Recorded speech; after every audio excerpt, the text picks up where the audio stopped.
Hello नमस्कार, मी गायत्री बडे तुमच्या सर्वांचे अगदी मनापासून स्वागत करते आपल्या यूट्यूब चॅनलवर। तर मी कालच्या ब्लॉगमध्ये सांगितल्याप्रमाणे देवघर होतं, त्याच्यामध्ये बाप्पा बसले होते। सो ते आहोंनी मला तिथपर्यंत नेऊन दिलं आणि छान स्वच्छ असं क्लीन त्याला पुसलं मी सकाळची देवपूजा वगैरे अगदी व्यवस्थित करून घेतली आधी, कारण मला माहिती होतं त्याला ऑर्गनाईज करायचं होतं। त्याच्यामध्ये जो काही सामान होता आधीसारखा तो व्यवस्थित ठेवून घ्यायचा होता आणि सर्व मूर्ती वगैरे सुद्धा मला देवांच्या व्यवस्थित असे वस्त्र वगैरे चेंज करून ठेवायचं होतं। म्हणून मी काय केलं, काल देव वगैरे घासून घेतले आणि आज आता सर्व काही काम माझं अगदी छान असं आवरलं गेलेलं आहे।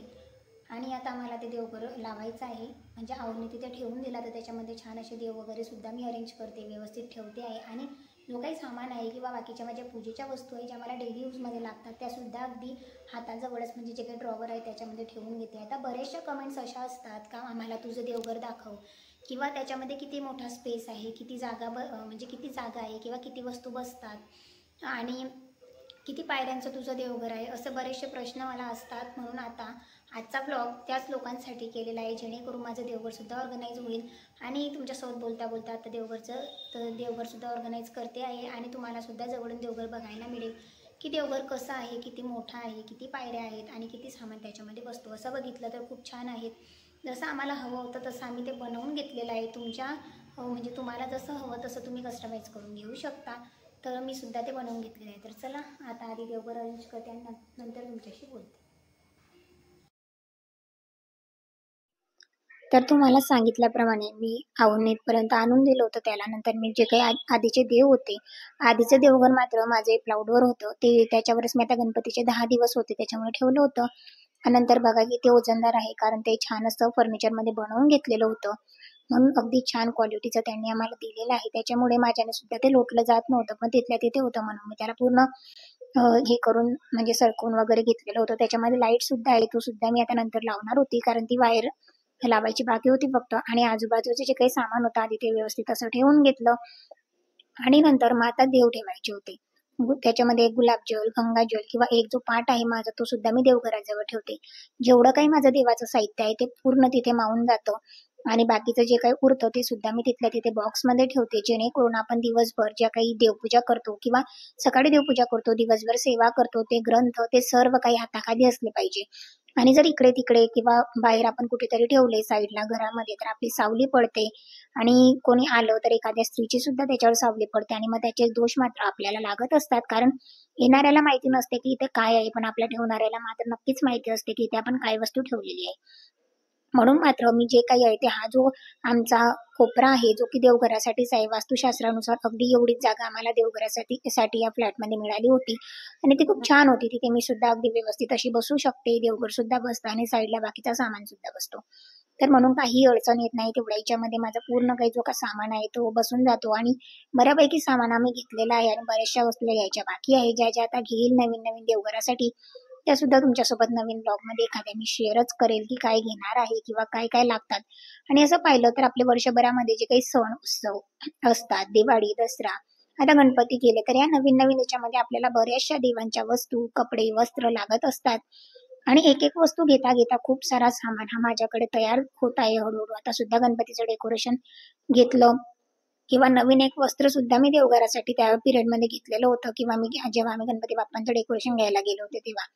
आणि आता अजून येणाऱ्या सणांसाठी सुद्धा मला एक नवीन वस्त्र घ्यायचं आहे जे की देवघरासाठी, आणि हा जो कापड आहे हा खूप जास्त मोठा होता म्हणून मी याचे 2 समान भाग केलेले होते, जे की मला पलटून पलटून असे देवघरामध्ये टाकता येतात आणि एक काढला का दुसरा टाकता येतो।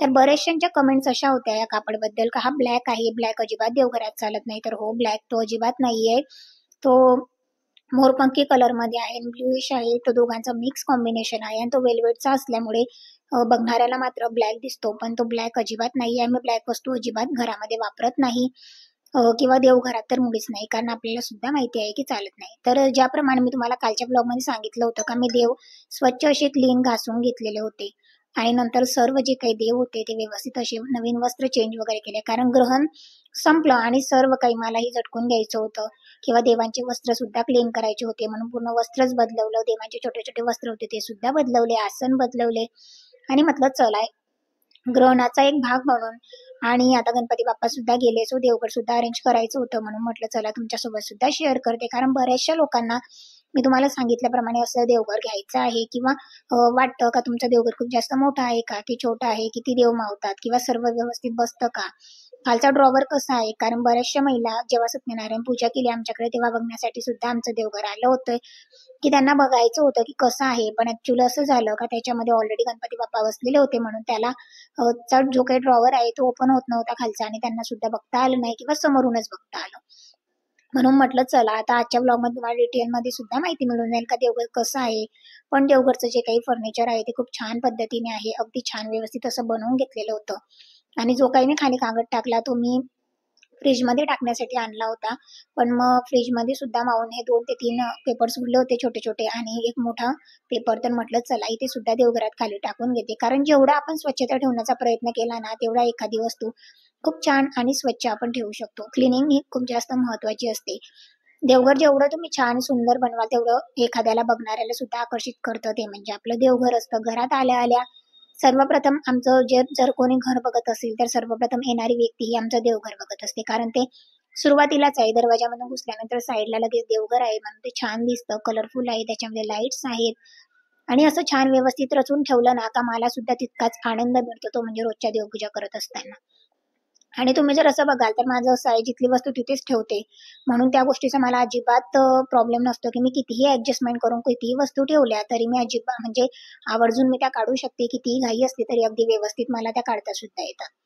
आणि जे काही रांगोळीचे ठसे वगैरे आहेत, जे आपले ग्रंथ आहेत की जे मला रोजच्या देवपूजेमध्ये लागत असतात, जो गुरुचरित्र अध्याय आहे जो 18वा आणि 18वा अध्याय आहे तो मी नेहमी वाचत असते. आपलं नित्यसेवा आहे, स्वामी चरित्र आहे, दुर्गा सप्तशती किंवा भागवत पारायण, गुरुचरित्र पारायण ह्या ज्या छोटे छोटे मोठे ग्रंथ आहेत ते सुद्धा आमच्या ड्रॉवरमध्ये अगदी साईडला बसून जातात.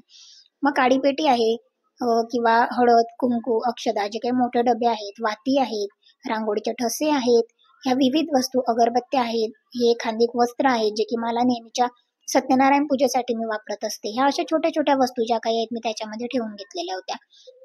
शिवलेला अमृतचा ग्रंथ सुद्धा मी वरच ठेवलेला होता. म्हणजे शक्यतो असं पाहिलं तर कोणताही ग्रंथ मी काढत नाही, ते ड्रॉवरमध्येच ठेवते जेणेकरून आपली सावली त्याच्यावर पडणार नाही किंवा येणाऱ्या व्यक्तीचं सावली त्याच्यावर पडणार नाही म्हणून फुलवाती वगैरे अशा बऱ्याचशा वस्तू त्याच्यामध्ये ठेवलेल्या आहेत. विष्णू सहस्त्रनाम असो, ललिता सहस्त्रनाम असतो. कारण जेव्हा आपण स्त्रीयंत्र घेतलं तेव्हा प्रत्येकाला ललिता सहस्त्रनाम हे पुस्तक सुद्धा मिळालेलं आहे, जे की खूप छान आहे. त्याची अनुभूती सुद्धा तितकी छान आहे. म्हणून अशा प्रकारे मी सर्व काही व्यवस्थित असं अरेंज करून घेतलेलं होतं. आणि तुम्हाला मग आता हे देवघर कसं वाटलं किंवा तुम्हाला ड्रॉवर वगैरे मध्ये इतका सामान बसलेला आहे आणि बघा इतकी जागा आहे देवघरासाठी. आजूबाजूला जी काही पूजेची भांडी आहे ती वरच असतात. नंतर बॉक्समध्ये सुद्धा बरीचशी भांडी आहेत आणि बॉक्समधून मध्ये जी कधी नवत लागणारी भांडी त्याच्यात ठेवते आणि नंतर असं छान असं जो काही ड्रॉवर आहे इतका मोठा आहे, व्यवस्थित असा अरेंज केला. इथे आपण नैवेद्याचं ताट वगैरे ठेवण्यासाठी आहे, हा सुद्धा मोठा आहे, ओपन होतो. आणि अशा प्रकारे मी माझं देवघर अरेंज करून घेतलेलं होतं. सो तुम्हाला माझं देवघर कसं वाटलं ते सुद्धा मला कमेंट्समध्ये सांगा. आणि तुम्हाला जर ब्लॉग आवडला असेल तर एक लाईक नक्की करा. जर तुम्ही चॅनलवर नवीन असाल तर चॅनलला सबस्क्राईब मात्र नक्की करा. म्हणजे असे छान छान डेली ब्लॉग्स तुम्हाला बघता येतील.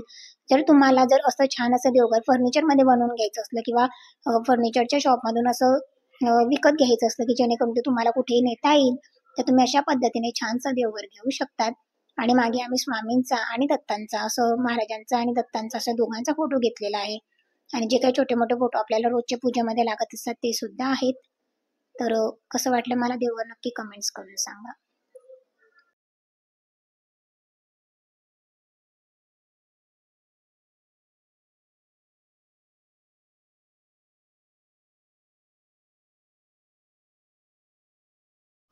तर तुम्ही ब्लॉगमध्ये बघितलं का देवघर किती छान आहे, व्यवस्थित असं अरेंज सुद्धा होतं. खाली सुद्धा खूप मोठा ड्रॉवर आहे जेणेकरून बराचसा सामान तुम्हाला तिथे स्टोअर करता येतो किंवा डेली यूजच्या वस्तू, अगरबत्ती, म्हणजे जे वाती वगैरे असतात, हळद, कुंकू अशा गोष्टी सुद्धा छोट्या छोट्या रांगोळीचे ठसे वगैरे ते सुद्धा तुम्हाला ठेवता येतात, देवांचे वस्त्र वगैरे.